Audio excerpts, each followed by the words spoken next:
بسم الله الرحمن الرحيم ياسين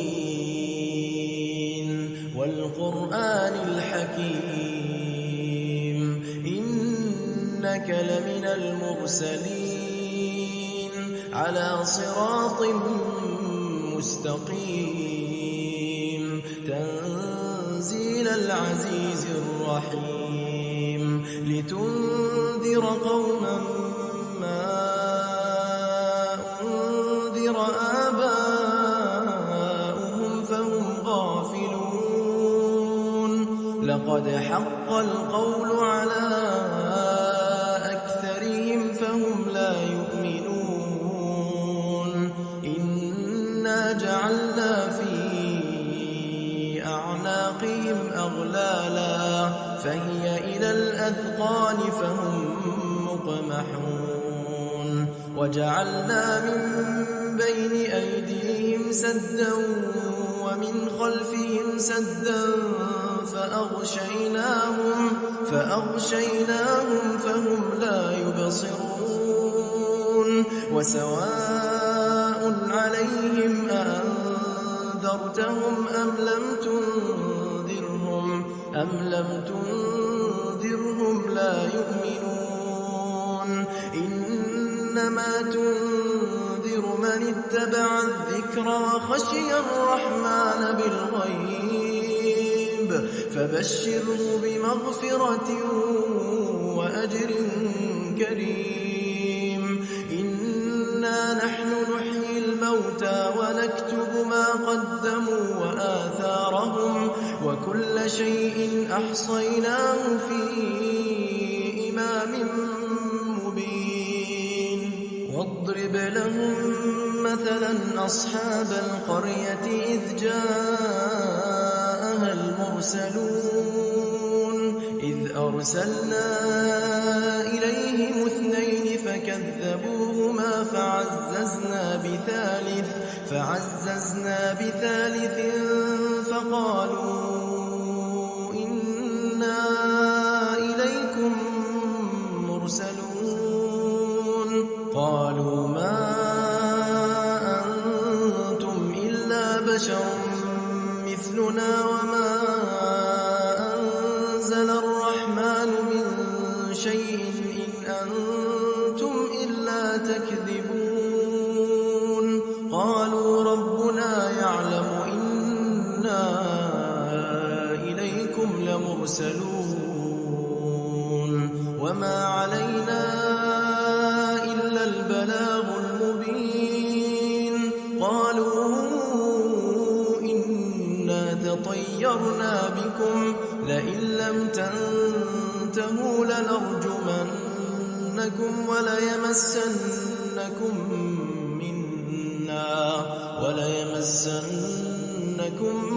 منا عذاب أليم قالوا طائركم معكم أئن ذكرتم بل أنتم قوم مسرفون وجاء من أقصى المدينة رجل يسعى قال يا قوم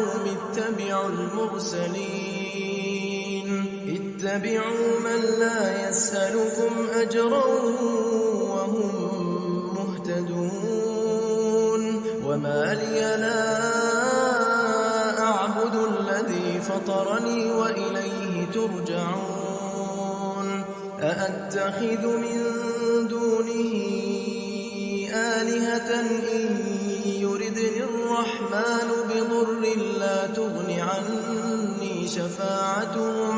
لا تغن عني شفاعتهم شيئا ولا ينقذون إني إذا لفي ضلال مبين إني آمنت بربكم فاسمعون قيل ادخل الجنة قال يا ليت قومي يعلمون بما غفر لي ربي وجعلني من المكرمين وما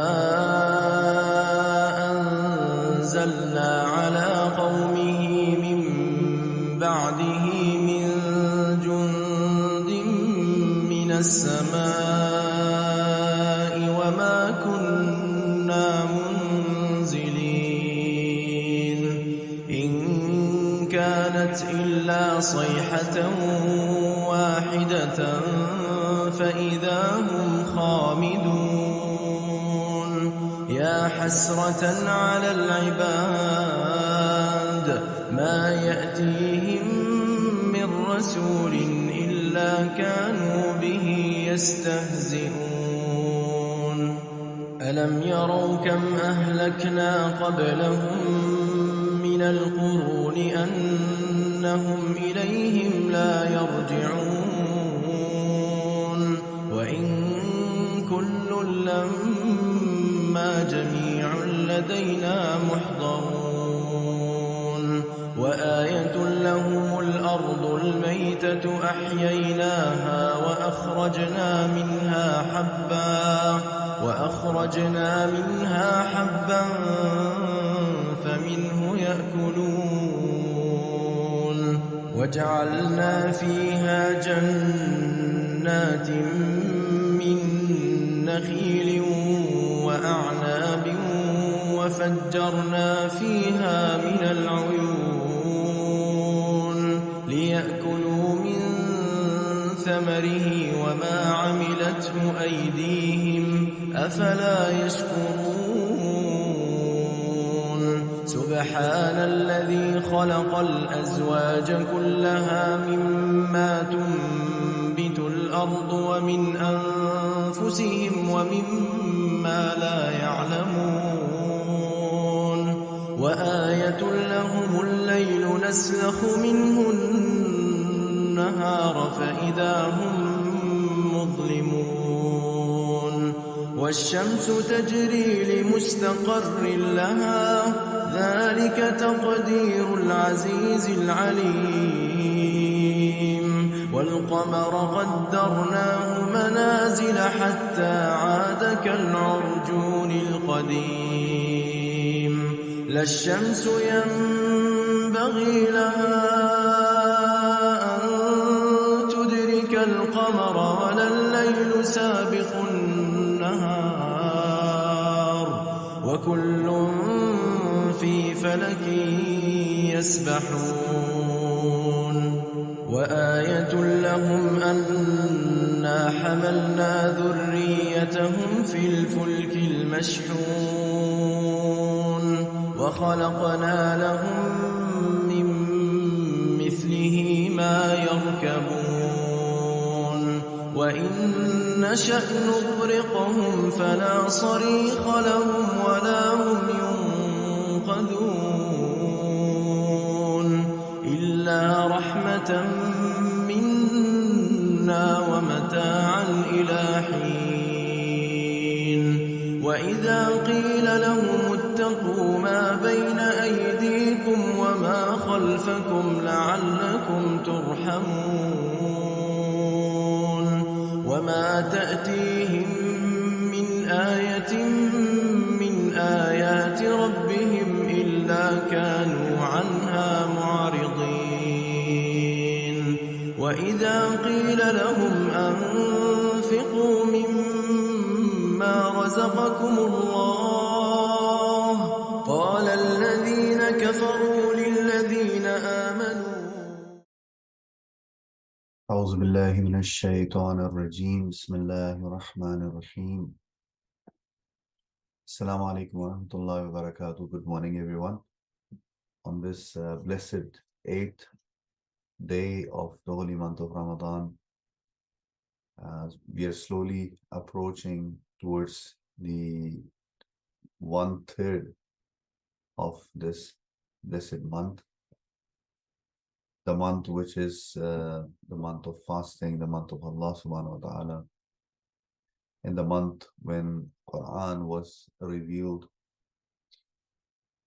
So inshallah we are benefiting from the month based on our own capacity and our own effort.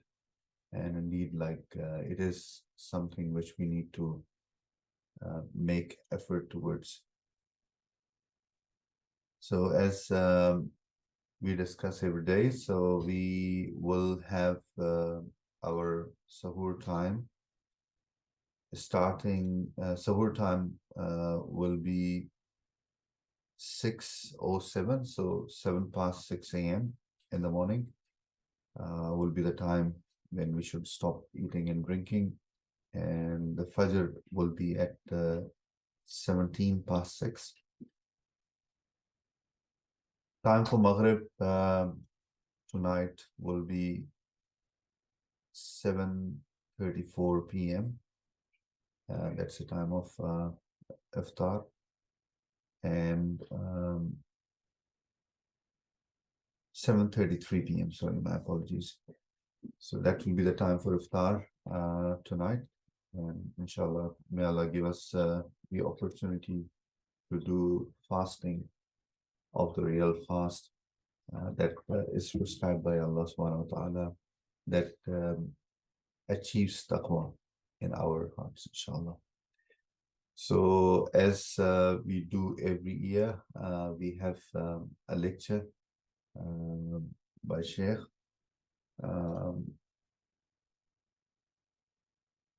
That we had yesterday. So in continuation to that lecture, we will just continue today as well.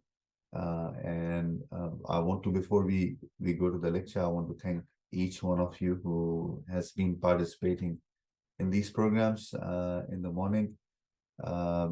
It is indeed encouraging for the whole team that, of course, we do it for the sake of Allah subhanahu wa ta'ala with that sincerity, all of us, like you and our team. But once again, without you, it won't be of any purpose. So we thank you for your participation, your feedback, and joining the program in this time, at this time of the morning. So now we will go to the lecture, and inshallah, after that, you will go for the Sahar. Allahumma salli ala Muhammad wa ala Muhammad.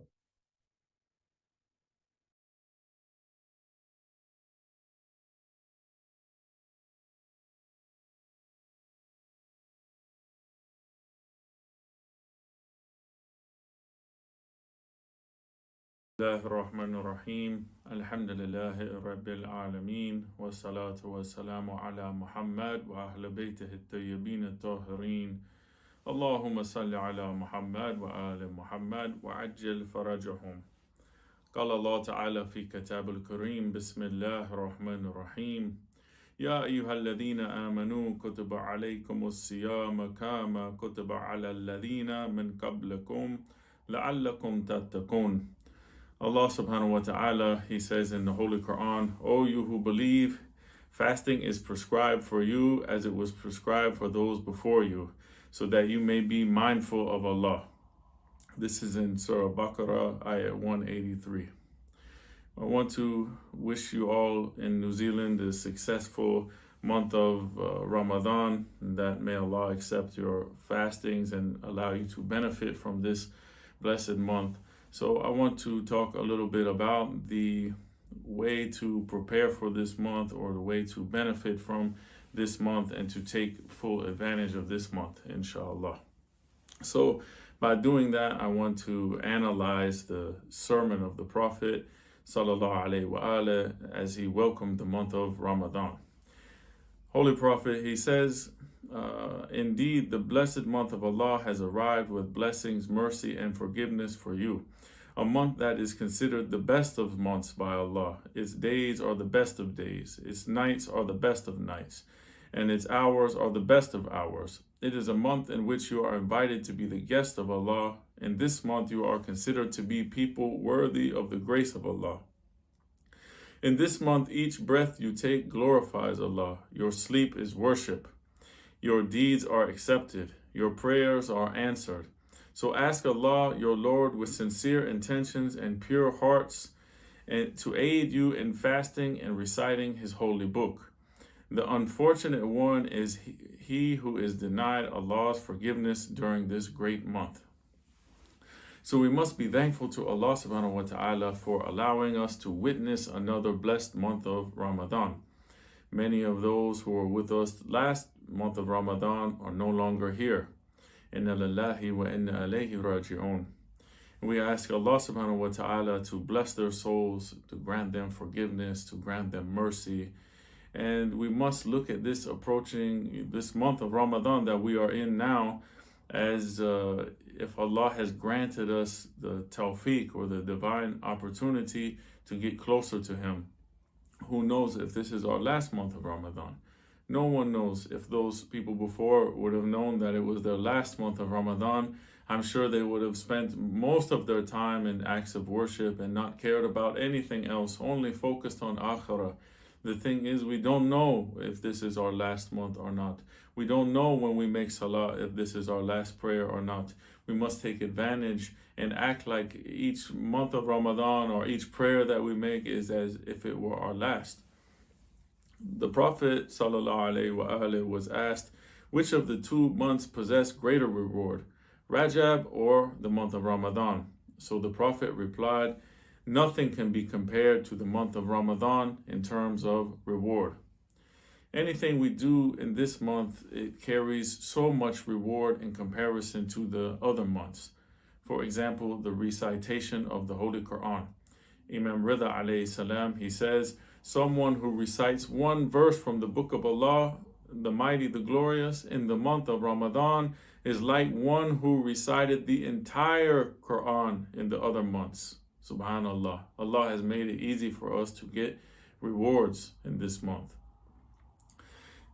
So one verse of Quran is reward of the whole of the Quran, reciting the whole of the Quran in other months. So that begs the question, what is the reward for reciting the Quran in the normal months? So Rasulullah sallallahu alayhi wa alayhi, he said to his companion Salman, illuminate your houses with the recitation of the Quran. Ya Salman, you must recite the Quran, for the recitation of it is an effacement of sins and a shield from the fire, a sanctuary from the torment. For every verse one recites, a reward of 100 martyrs is written for him. And for every chapter he is given the reward of a prophet. The mercy of Allah will descend upon him. So knowing this, we must not waste our time in this blessed month. We should take full advantage of the opportunity that Allah subhanahu wa ta'ala has given us. Let's not miss out on our chance to work on ourselves, to obtain guidance from the Holy Quran. And we have to make sure that we don't fall into the category of the people that the Quran speaks about, which is mentioned in Surah Furqan, ayat 30. وَقَالَ الرَّسُولُ يَا رَبِّي إِنَّ قَوْمِي تَخَذُوا هَذَا الْقُرْآنَ مَحْجُورًا. Allah subhanahu wa ta'ala, he says, and the messenger has said, O my Lord, indeed my people have taken this Quran as a thing forsaken, abandoned. We have to make sure that we don't abandon the Quran, that we take care of the Quran, that we respect the Quran, that we don't neglect it and leave it alone. And we may assume that if we neglect reading the Quran, for example, then maybe we will just miss out on some good deeds. No big deal. We just missed out on something, but it won't hurt us. It was just something extra. Maybe this is how we're thinking. But actually, the Holy Quran will testify against those on the Day of Judgment, those people who neglected it. We see this in Rawayat from Imam Sadiq alayhi salam, where he says there are 3 things which will complain to Allah, the Almighty. One is a rundown masjid, which is not prayed in by the people. Some masjid that is neglected, no one took care of it, it has fallen apart, no one wants to go there, and no one prays in these empty masajid. Second one is a learned person, an alim, who is around the ignorant people. The third one is a copy of the Quran that is left unread on a shelf, gathering dust. So we have to make the resolution to take the Quran down off the shelf, blow the dust off of the Quran, if there is any there, and start to begin a relationship with the Holy Quran. One where we do not want to be separated from the Quran, that it would pain us to be separated from the Quran. Our fourth Imam, Imam Sajjad, Imam Zain al-Abidin, alayhi salam, he's reported to have said, I will not be afraid of being alone, even if all the people from the east and the west were to die, as long as I had the Quran, as long as I am with the Quran. So we see that he is okay with being alone as long as he is with the Quran, because the Quran is what attaches him. The Quran is what attaches us to our religion. We are reading the words of Allah Himself. So we have to give importance to this. It's if Allah is talking to us and we just say we don't care what Allah wants to say, we just throw it on the shelf and don't worry about it. We cannot be like those who have forsaken the Quran. We should want to hear what Allah has to tell us. We should be happy that we know that Allah has sent us a book. How many people they don't know about Quran, or they haven't read Quran, or they don't have one, they've never seen one in their life. We have the tawfiq of one in our home. We don't use it. We have to take advantage and use the Quran. The Quran is our GPS for life, for navigating our way through everything that we encounter. When we want to go somewhere, we want to make sure that we are going the right way. We plug our address in the GPS and we want to make sure that we are going the fastest way to get to our destination, the safest way. And the Quran is like this. The Quran is our roadmap for life. The Quran tells us which way to go, which way not to go, what to do, what not to do. This way, if we put in our GPS and we saw that, for example, there are obstacles in our path, we would definitely want to avoid those obstacles and we wouldn't go that way. But the Quran tells us the obstacles to Jannah, yet we don't care anything about this. We say, oh, you know what, I'm going to run right through those obstacles. So we have to make sure that we follow the best way to go to Jannah, and this is the way that is the obedience of Allah and the way that the Quran has described to us. Allah says in Holy Quran, وَلَقَدْ يَسَّرْنَا الْقُرْآنَ لِلذِّكْرِ فَهَلْ مِن مُذَكِّرٍ. Indeed, we have certainly made the Quran easy for remembrance, but who is there that will remember? We have to take time and learn about the Holy Quran. We have to take time to memorize verses from the Holy Quran. We have to take time to build a relationship with the Quran. And this month is one of the best months to do this. We see that Rasulullah sallallahu alayhi wa alayhi said that he who teaches his son the Quran, the parents will be summoned on the day of judgment or day of resurrection, and they will be clothed in garments whose light will illuminate the people of paradise. One who teaches his child the Quran is like one who has made 10,000 Hajj and 10,000 Umrah, and he has freed 10,000 slaves from the sons of Ismail, and fed and clothed 10,000 poor and hungry, unclothed Muslims.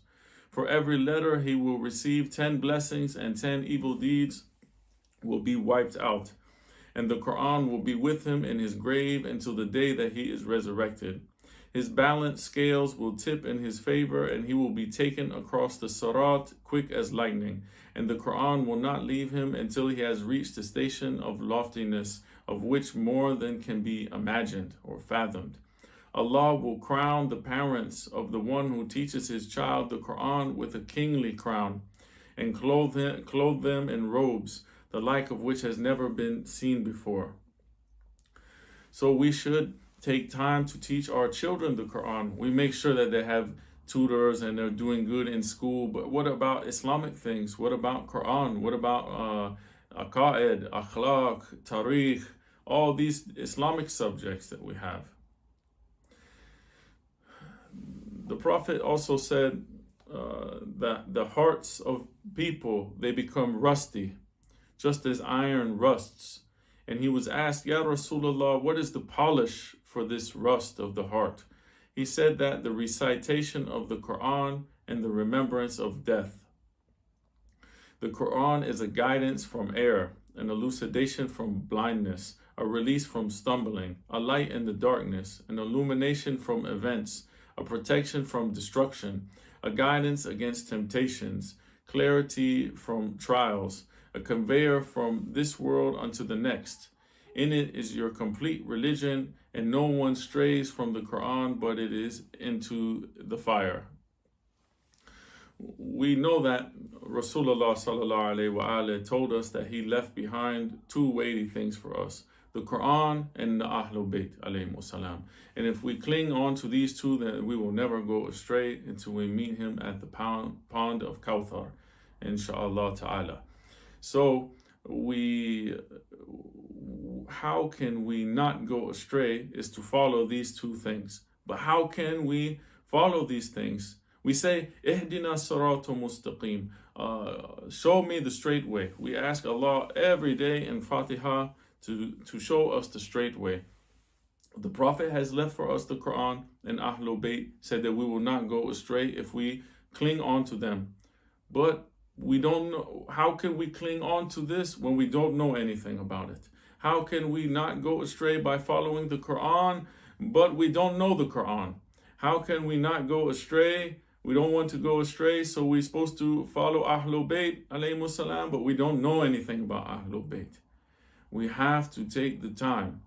I know our schedules are busy, our time is tight, but we need to schedule some time to learn about the Quran. We need to take time to see what Allah is telling us, to see what message Allah has sent us. We have to take time to learn, to see what Ahlul Bayt alayhi salam want from us. What is their message to us? How can we follow someone if we don't know anything about them? We claim to love someone, but we don't know anything about them. We need to invest the time. Just ask Allah for His help, in His guidance, and to allow you to remember the names of Ahlul Bayt and to remember to read the Quran, and then try your best to set some alarms or some schedule for yourself to take time. And this is a good month to start, in the month of Ramadan, as this is a training period to get ourselves used to doing these good deeds for the rest of the year. Inshallah, may Allah subhanahu wa ta'ala help us all in being good readers and reciters of the Quran and putting those things into action, inshallah. Sallu ala Muhammad wa ala Muhammad. Allahumma salli ala Muhammad wa ala Muhammad.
Thank you so much for watching the lecture. I forgot to mention the name of Sheikh. His name is Sheikh Mateen, and he's from United States. Inshallah, we'll share his intro. So he has spoken to our community before online, and mashallah, he's quite knowledgeable. And the way he explained the relationship of Quran in this holy month with us was quite fascinating. So I prayed to Allah subhanahu wa ta'ala to give me and to all of us that opportunity to come close to Quran, not just by reciting it, but by feeling its presence in our life, and also by reading it with understanding and giving the action alongside with it. So just to remind all that today the time of Sahur ends as 6:07, 6:07 a.m. And now we will go to Dua Sanda. بسم الله الرحمن الرحيم اللهم إني أسألك من بحائك بأبحاه وكل بحائك بهي اللهم إني أسألك ببحائك كله اللهم إني أسألك من جمالك بأجمله وكل جمالك جميل اللهم إني أسألك بجمالك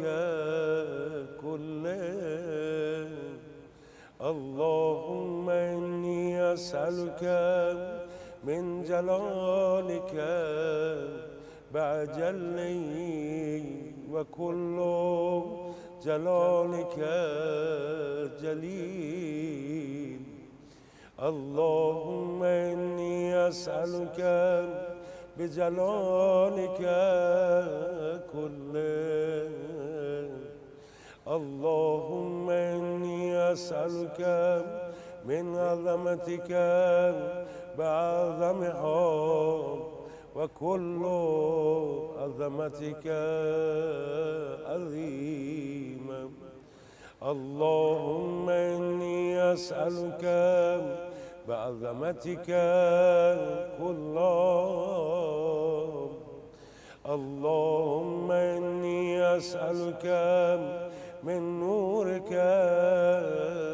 بأنواره وكل نورك نير اللهم إني أسألك بنورك كله اللهم إني أسألك من رحمتك بأوسعها وكل رحمتك واسعة اللهم إني أسألك برحمتك كلها اللهم إني أسألك من كلماتك بأتمها وكل كلماتك تامة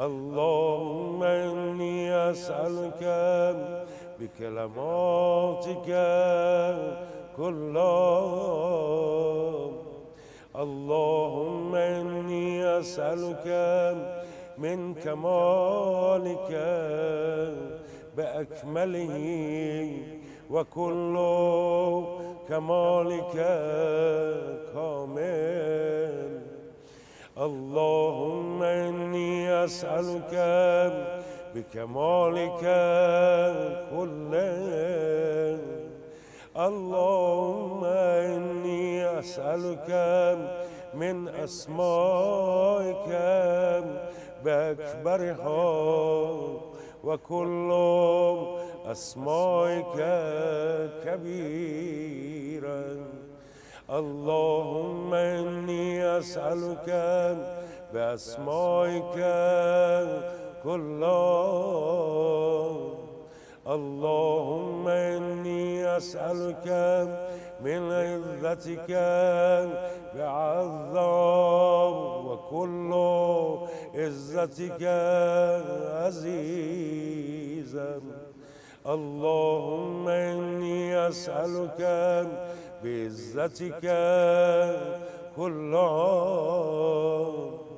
اللهم إني أسألك من مشيئتك بأمزاهم، وكل مشيئتك ماضيا. اللهم إني أسألك بمشيئتك كل عام. اللهم إني أسألك من قدرتك بالقدرة التي استطلت بها على كل شيء، وكل قدرتك مستطيلا. اللهم إني أسألك بقدرتك كل عام. اللهم إني أسألك من علمك بأنفذه، وكل علمك نافذ. اللهم إني أسألك بعلمك كل. اللهم إني أسألك من قولك بأرزاهم، وكل قولك رضي. اللهم إني أسألك بقولك كل. اللهم إني أسألك من مسائلك بأحبها إليك، وكل مسائلك إليك حبيبا. اللهم إني أسألك بمسائلك كل يوم. اللهم إني أسألك من شرفك بأشرفه، وكل شرفك شريف. اللهم إني أسألك بشرفك كل. اللهم إني أسألك من سلطانك بأدومه، وكل سلطانك دائم.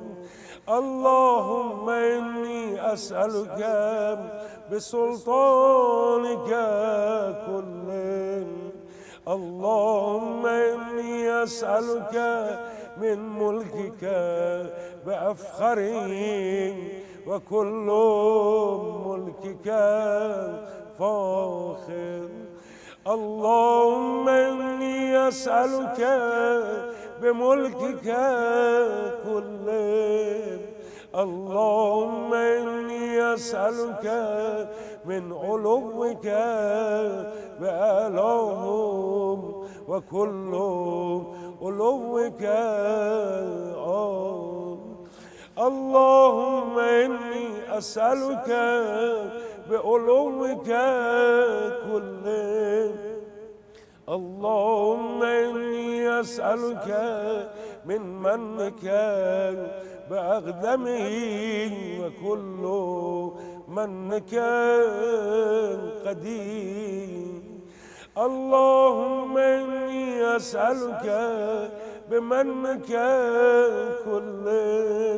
اللهم إني أسألك من آياتك بأكرمها، وكل آياتك كريما. اللهم إني أسألك بآياتك كل يوم.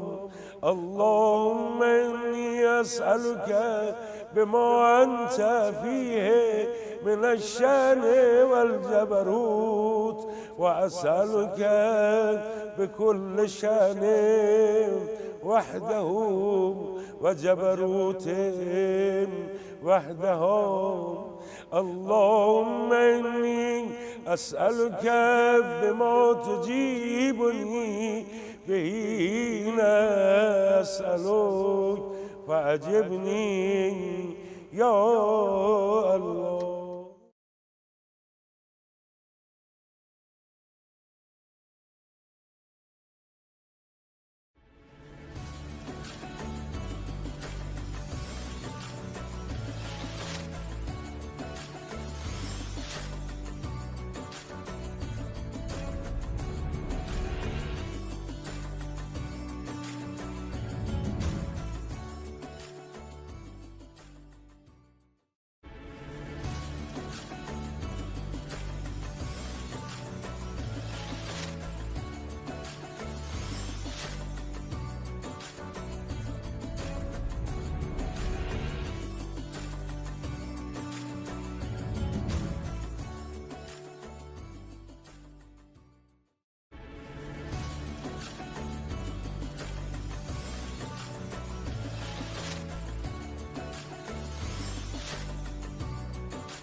Muhammad wa ali Muhammad.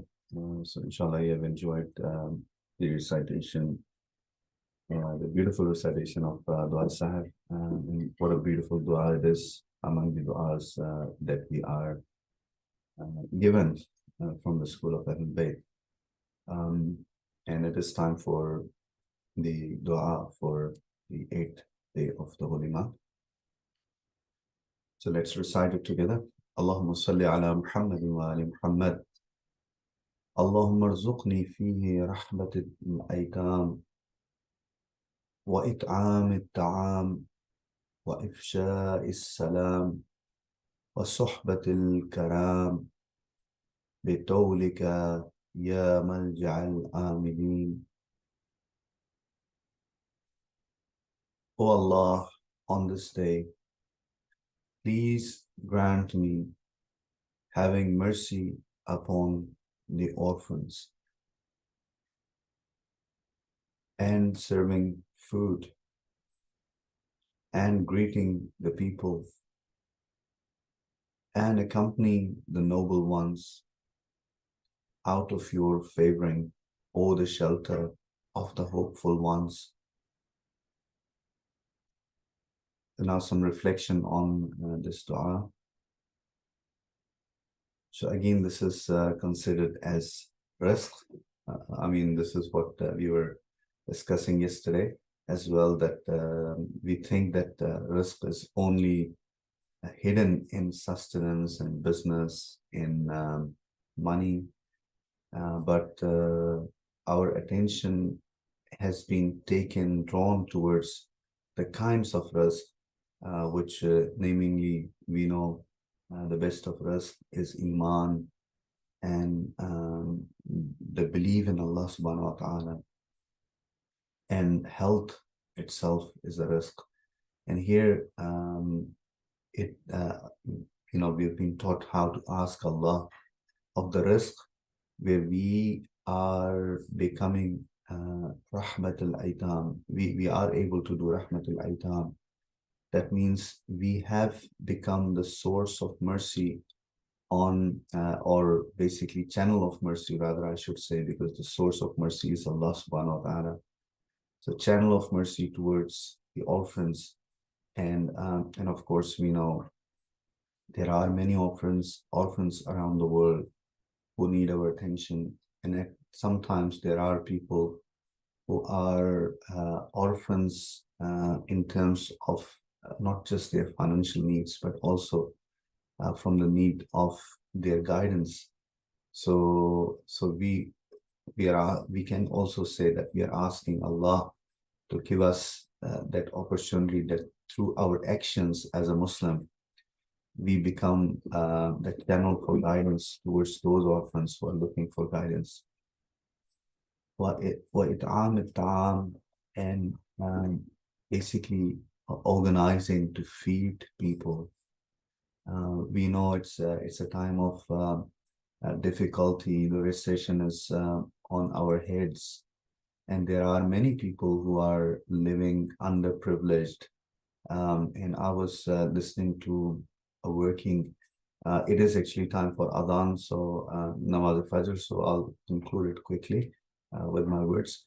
That it is basically it is incumbent upon us to identify collectively those people in our society who are in need of basic food and other needs, and look after them. And then again, greet the people with kindness and accompanying the noble ones. So this is also one of the beautiful acts, that we need a company of those who are noble, whom we can together elevate towards Allah subhanahu wa ta'ala, gain these standards of taqwa. And conclusively, out of your favoring, oh, the shelter of the hopeful ones.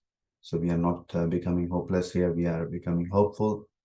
May Allah give you and me and everyone that opportunity to practice what we read and what we say. Allahumma salli ala Muhammad wa ala Muhammad. If life allows, and with permission of Allah, we'll see each other tomorrow. Assalamu alaikum wa rahmatullahi wa barakatuh. إن الله وملائكته يصلون على النبي يا أيها الذين آمنوا صلوا عليه وسلموا تسليما.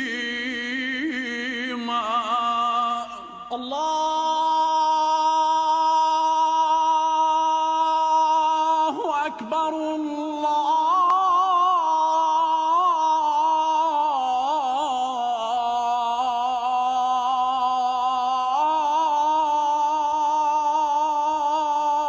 الله أكبر الله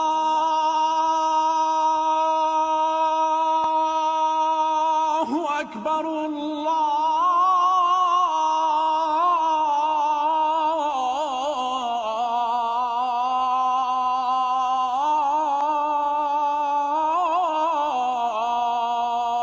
الله أكبر. أشهد أن لا إله إلا الله.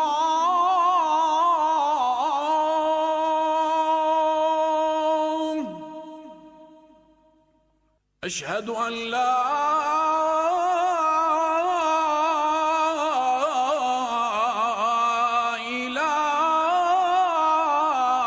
إله إلا الله.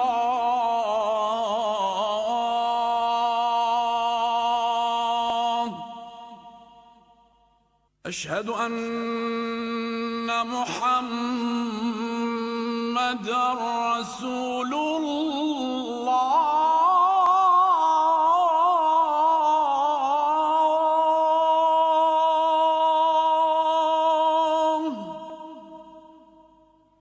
أشهد أن محمدًا رسول الله.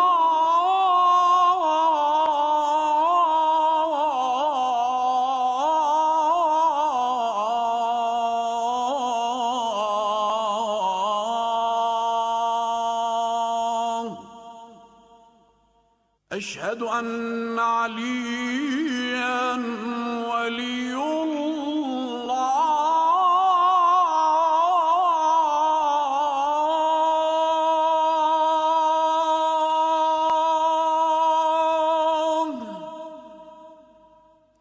أشهد أن أمير المؤمنين عليا ولي الله.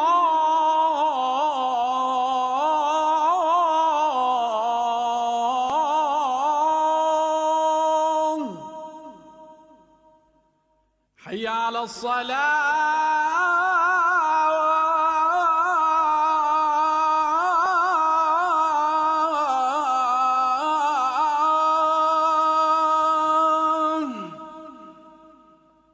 حي على الصلاة.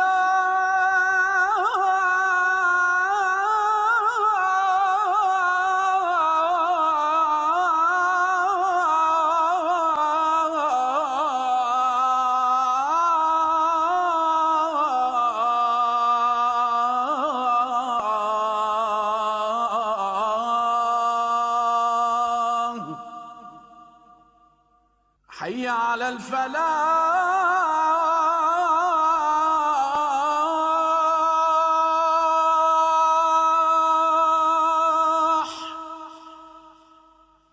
حي على الفلاح.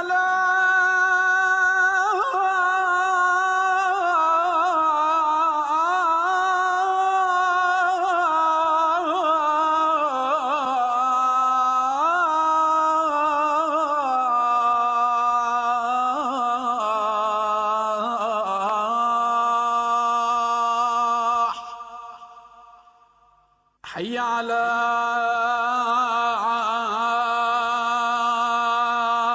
خير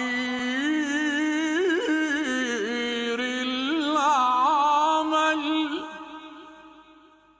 حي على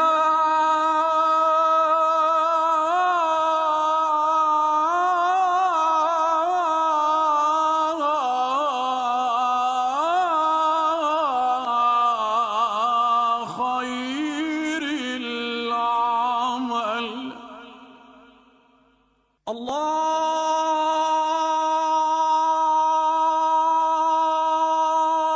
أكبر.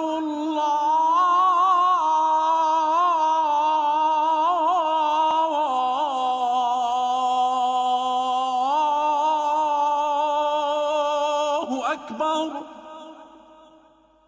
لا إله إلا الله.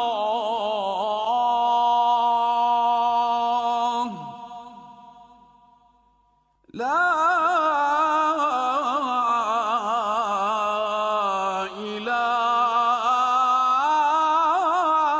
إله إلا الله.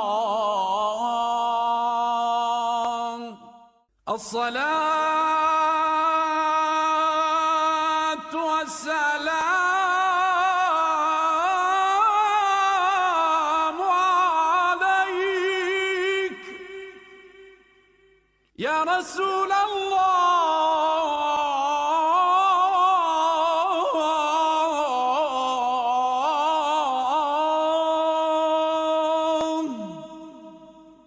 عليك وعلى آلك الطيبين الطاهرين. والحمد لله رب العالمين.